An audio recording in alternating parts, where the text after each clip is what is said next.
Welcome to Devlog number 2, an update on my fan-made game, Hololive Worlds. If you're new here and have no idea what this is about, a link to my first devlog can be found in the description below. There, I discuss more in detail of what the game is and what I aim for the game to be.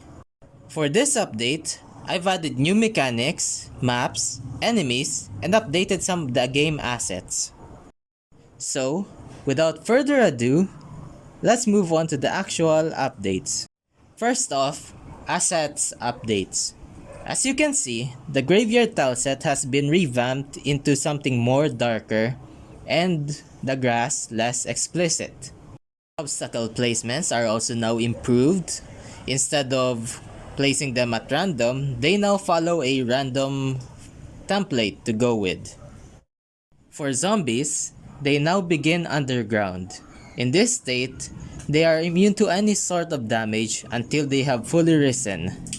For map updates, the harbor map has been added. The harbor map is actually split into two distinct zones.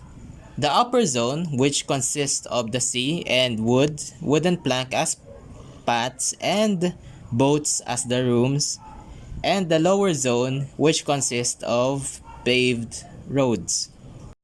In this map, there are three distinct enemies available as of recording.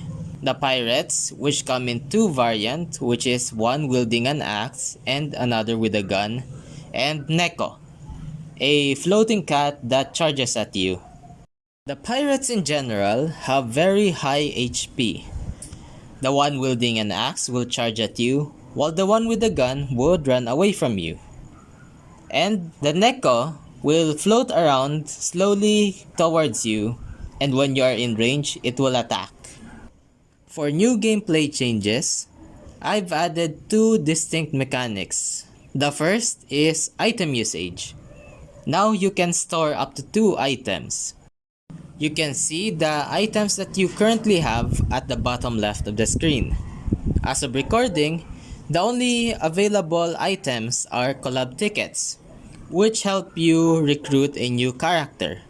Which brings us to the second game mechanic update, which is recruiting characters and handling multiple characters. Once a character is recruited, that character's portrait will now replace the initial item on your inventory. Now, using this recruited character will cause your active character on field to be replaced by this new character. With 2 inventory slots, this means that you can recruit up to 2 different characters at any given time. But with this comes a downside. Now, you lose the ability to pick up and use other items.